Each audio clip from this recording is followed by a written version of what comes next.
झारखंड में JPSC JSSC परीक्षा को लेकर हर दिन हम नए खुलासे कर रहे हैं। न्यूज की पाठशाला में लगातार हम देश के सामने सारे तथ्य, सारे फैक्ट, सारे सबूत रख रहे हैं। झारखंड के उन बच्चों के साथ हम लगातार खड़े रहेंगे। झारखंड में बड़े पैमाने पर परीक्षाओं में कैसे धांधली का खेल चलता रहा, आज उसका तीसरा एपिसोड है, ये समझ लीजिए। पहले दिन हमने आपको दिखाया कि कैसे झारखंड सरकार के अंदर चलने वाली सीआईडी की एक रिपोर्ट अपनी ही एजेंसी की दूसरी रिपोर्ट में बिल्कुल नकार दी जाती है। बीते कल आपको वो तमाम फोन कॉल्स हमने सुनाए जिसमें कथित तौर पर पैसे के बदले एग्जाम पास कराने वाली बातें सामने आई। 11वीं से लेकर 13वीं जेपीएससी से लेकर जितने भी सवाल उठे उस पर सीधे छात्रों से हमने बात की। आज न्यूज की पाठशाला में छात्रों के इन्हीं मुद्दों से जुड़ा एक और बड़ा खुलासा मैं करने जा रही हूं। तमाम जेनजी अब एक बार फिर से न्यूज की पाठशाला में दाखिल हो जाए और ये हवाई बातें नहीं, सारे कागजात के साथ एक बार फिर मैं आपको बता दूं, ये सारे कागज आपके लिए लेकर आई हूं। सबसे बड़ी गवाही के साथ आज आपको दिखाऊंगी कि कैसे एक ही राज्य की, एक ही सरकार के नीचे काम करने वाली दो संस्थाएं जेपीएससी और जेएसएससी बिल्कुल अलग अलग प्लैनेट पर काम कर रहे थे। वो क्या कहते हैं, अलग अलग गोले में दिख रहे थे।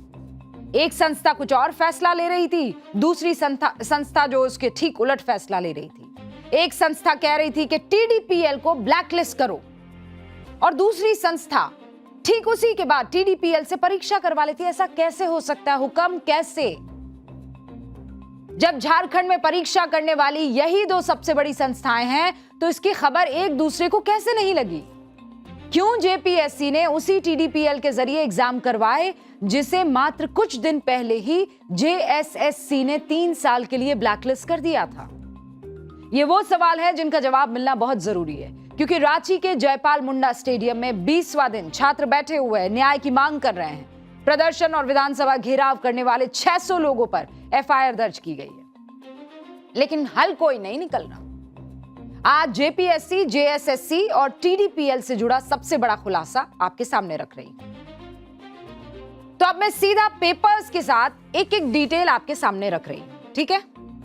इस वक्त मेरे हाथ में जो पेपर्स हैं वो बहुत अहम दस्तावेज हैं। ये वो पेपर्स हैं जो अपने आप में जेपीएससी की पूरी पोल खोलने के लिए काफी है। सुनते जाइए, देखते जाइए, खुद ब खुद सारी कड़ियां जुड़ती चली जाएगी। तो सबसे पहले एक बार रिवीजन करा देती हूं। मैंने पाठशाला में आपको क्या बताया था कि जेपीएससी और जेएसएससी दोनों के बारे में डिटेल क्या क्या है झारखंड को लेकर। जेपीएससी क्या हुआ? Jharkhand public service commission, Jharkhand लोक सेवा आयोग। इसी आयोग के पूर्व अध्यक्ष एल ख्यांगते इस वक्त परीक्षा गड़बड़ी को लेकर जेल में बंद है। और जेएसएससी यानी Jharkhand staff selection commission, Jharkhand कर्मचारी चयन आयोग, ये दो अलग अलग चीजें हैं। जेपीएससी झारखंड के गैजेटेड पदों की परीक्षाएं कराता है और जेएसएससी नॉन गैजेटेड पदों की परीक्षाएं करवाता है। अब यहां एक तीसरा खिलाड़ी भी है, TSR data processing private limited यानी टीडीपीएल। इसी टीडीपीएल का डायरेक्टर है रामवीर सिंह, मार्केटिंग मैनेजर है अभय तिवारी, अकाउंटेंट रक्षक सिंह और भी दूसरे कर्मचारी परीक्षा में धांधली के आरोप में जेल में है। टीडीपीएल वही कंपनी है जिसने इन दोनों संस्थाओं के लिए कई एग्जाम कंडक्ट करवाए हैं और जिस पर भारी गड़बड़ी करने के आरोप लगे हैं। आप सुनते जाइए। जेएसएससी 20 मई 2025 को इसी टीडीपीएल को 3 साल के लिए ब्लैकलिस्ट कर देती है। फिर दोहरा रही हूं, 20 मई 2025 को इसी टीडीपीएल को जेएसएससी 3 साल के लिए ब्लैकलिस्ट कर देती है। वित्तीय गड़बड़ी, लापरवाही और जवाबदेही से भागने की वजह ब्लैकलिस्ट की बनती है। जेएसएससी ने इस कंपनी का टेंडर रद्द किया और फैसला लिया कि अब इस एजेंसी को एम्पैनलमेंट प्रक्रिया में शामिल नहीं किया जाएगा। और मैंने आपको पहले भी बताया कि टीडीपीएल को यूपी में पहले ही ब्लैकलिस्ट किया गया था और फ्लैग कर दिया गया था। यहां तक कि यूपी एसटीएफ ने 6 अप्रैल 2021 को टीडीपीएल के 2 डायरेक्टर्स सत्यपाल सिंह और रामवीर सिंह को गिरफ्तार भी कर दिया था। ये वही रामवीर सिंह है जो इस बार पकड़ा गया है। यूपी में जब ये गिरफ्तार हुआ था तब भी मामला पेपर की गड़बड़ी से जुड़ा हुआ था। लेकिन इसके बाद भी ये कंपनी झारखंड में धड़ल्ले से काम करती रही, धड़ल्ले से। अब और सुनिए, 20 मई 2025 को जेएसएससी ने जिस टीडीपीएल का टेंडर खत्म किया, उसी टीडीपीएल को जून 2025 में जेपीएससी का एग्जाम करना के लिए सेलेक्ट कर दिया गया। मतलब गजब है, एक संस्था एक कंपनी को ब्लैकलिस्ट कर देती है और दूसरी 1 महीने से कम समय में उसी कंपनी से एग्जाम कराने लगती है। ये कैसे हो सकता है? क्यों उस कंपनी को दोबारा टेंडर दिया गया? यह सवाल सीआईडी ने पकड़े हुए आरोपियों से पूछा। जेपीएससी की डिप्टी एग्जाम कंट्रोलर श्वेता कुमारी गुप्ता ने यह बताया कि टीडीपीएल को टेंडर नॉमिनेशन बेसिस पर दिया गया, इसके लिए कोई बिडिंग नहीं हुई थी। श्वेता गुप्ता से यह भी पूछा गया कि किसकी सिफारिश पर ऐसा किया गया, किसके प्रेशर में यह किया गया। श्वेता के पास इसका कोई जवाब नहीं था। अब आसान भाषा में समझा देती हूं कि यह टेंडर, बिडिंग, नॉमिनेशन का खेल होता क्या है। सरकारी नियमों के मुताबिक जब भी कोई बड़ा काम होता है तो ओपन टेंडर निकाला जाता है। इसमें कई एजेंसियां बोली लगाती है, उसकी योग्यता, अनुभव की जांच होती है और नियमों के अनुसार सबसे सही कंपनी को चुना जाता है।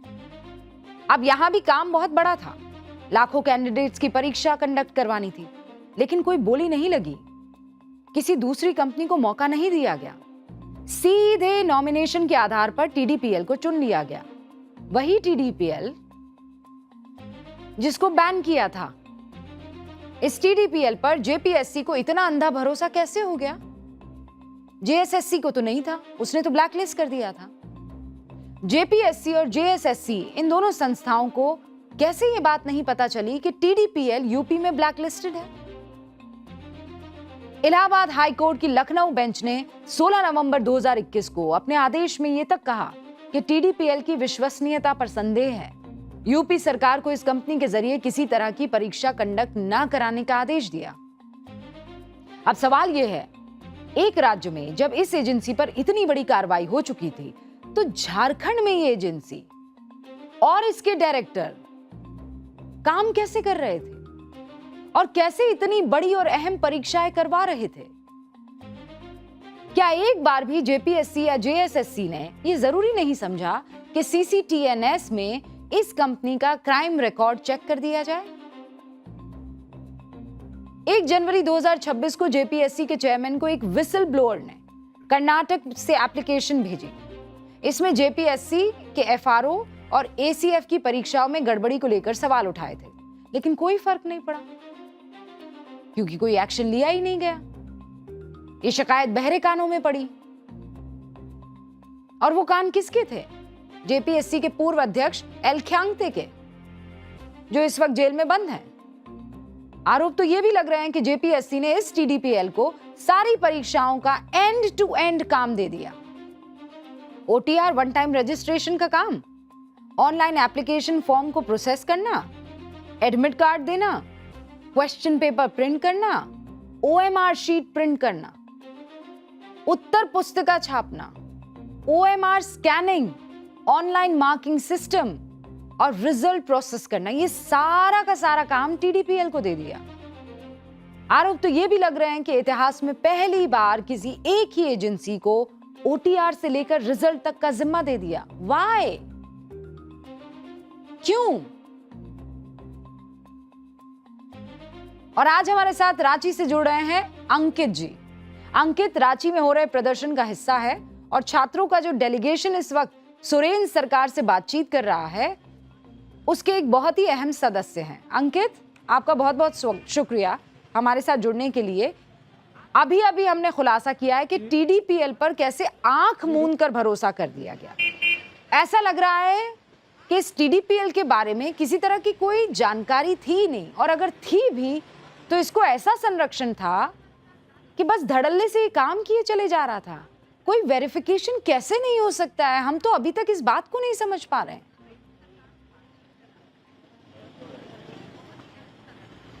सबसे पहले तो रिबिका मैम आपको जोहार और बहुत बहुत धन्यवाद कि लोकतंत्र के चौथे स्तंभ के रूप में आपने हमारे सभी छात्रों के संवेदना को एक प्लेटफॉर्म प्रदान किया।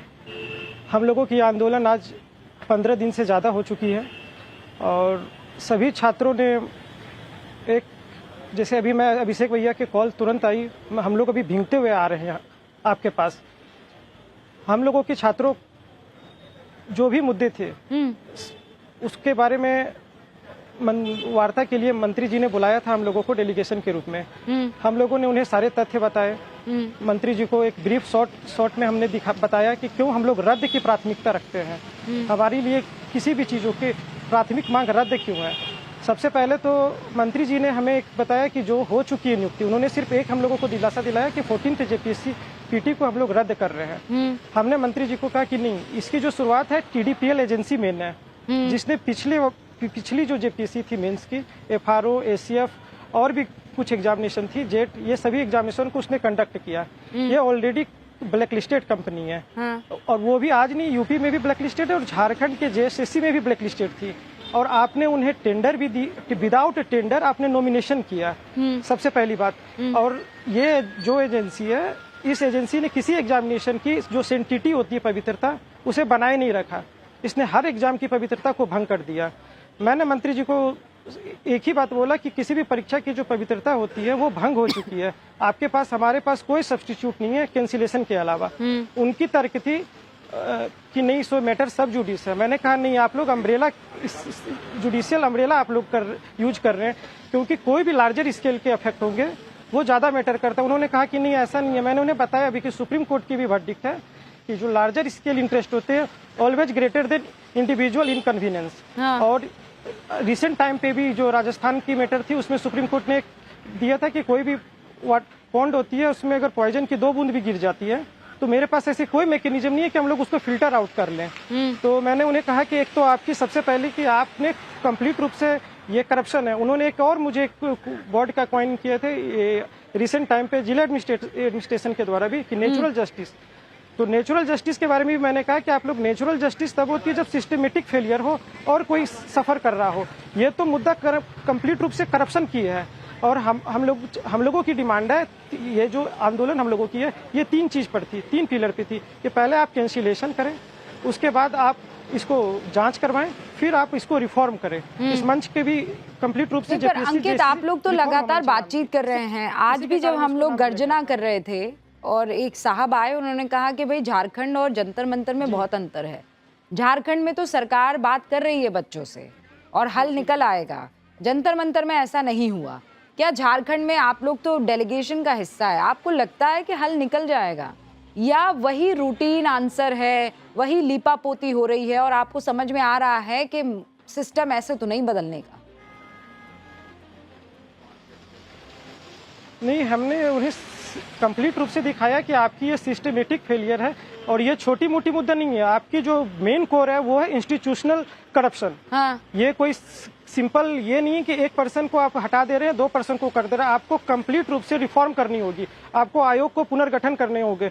Bottom to top, top to bottom, जितने भी अधिकारी है, इवन प्यून से लेकर के चेयरमैन तक, आपने सबको हटा करके दिखा रहा है। हमने कहा कि नहीं, आप एक पुनर्गठन करें और उससे हमारे पास और कोई सब्स्टिट्यूट नहीं है। जो हम लोगों ने प्राथमिक 3 डिमांड रखा है, आपको उसके अलावा हमारे पास कोई फ्लेक्सिबिलिटी भी नहीं है, क्योंकि आपने बहुत टाइम दिखाया। आपने थोड़ी बहुत जांच, जो पिछली बार भी जांच थी CGL वाली मैटर पे अगर मैं बोलूं तो, आपने फर्स्ट ट्रेलर में CID ने कुछ और दिखाया था। मूवी की सेकंड पार्ट में आप बता रहे हो कि मूवी कंप्लीट चेंज हो गई है। और अंकित, हम लगातार बता भी रहे हैं दर्शकों को, ये आज तीसरा दिन है कि हम ये इस तरीके के खुलासे कर रहे हैं, क्योंकि हम बहुत से छात्रों के संपर्क में हैं। जो मेन मुद्दा है वो किसी को नजर नहीं आ रहा है। वो मेन मुद्दा यही है जो आज हमने बताया, कल भी बताया था, बीते और उससे पहले भी बताया था। अब मुझे एक सीधे सवाल का सीधा जवाब चाहिए, और ये मेरा आखिरी प्रश्न आपसे होगा। ये जो कुछ भी हमने अभी दर्शकों को दिखाया, उससे एक चीज कहीं ना कहीं जाकर टिक जा रही है, सुई, कि ये जानबूझकर किया जा रहा है। आपको लगता है कि कुछ बहुत बड़े चेहरे, और केवल एक पार्टी की बात नहीं है, हो सकता है सारी पार्टियां इसमें लिप्त हो। आपको लगता है कि कुछ बहुत बड़ी मछलियां इसका हिस्सा है और इसीलिए कोई संरक्षण प्राप्त किए हुए हैं, और वो भी राजनीतिक। जी बिल्कुल, आपने सही कहा है। अगर हम ये टीडीपीएल एजेंसी को देखें तो टीडीपीएल के नॉमिनेशन से पहले भी एक एजेंसी थी बेंसिस। अगर हम इस दोनों के भी देखें, अगर आपके पास कोई भी ब्लैक लिस्टेड कंपनी आती है, आप उसके सत्यापन करते हैं। मैं रिजल्ट के बारे में भी बता देना चाहता हूं कि कुछ कैंडिडेट हैं, मैंने उन्हें प्रूफ भी दिया है, वो सॉल्वर गैंग के और कुछ और भी जो जिनके ऊपर 25,000 रुपये के रिमांड भी थे, क्या नाम है, गौतम बुद्धा नगर में। हाँ। उसके बावजूद आपने बिना सत्यापन का आपने उनको नियुक्ति दिया है। कोई तो ऐसे पर्सन है इन सभी पर्दे के पीछे जो ये सभी चीजों को मैनेज कर रहे हैं। और वो जैसे हम लोगों को दिखाया जा रहा है, चेयरमैन पर कार्रवाई हो गई, मेंबर ने इस्तीफा दे दिया या सीआईडी कर दी। ये सभी हम लोगों को, जैसे हमारी कोर टीम से होती है रेगुलर मीटिंग, उसमें हम लोग कहते हैं नहीं ये सब नहीं है, कोई एक बड़ी मछली है जो अभी तक हम लोगों को दिख नहीं रही है। इनके पीछे कुछ और भी बड़े हाथ हैं और इनमें सभी का नेक्सस हो सकता है, कोई एक की नहीं हो सकती है। नहीं बिल्कुल, ये बात तो कहीं ना कहीं समझ में आ रही है, क्योंकि पूरा सिस्टम रॉटन दिखाई दे रहा है। अंकित, बहुत बहुत शुक्रिया हमारे साथ जुड़ने के लिए, और हम लगातार इसी तरीके से आप लोगों की आवाज बुलंद करते रहेंगे। उम्मीद है कि हल जल्द से जल्द निकले।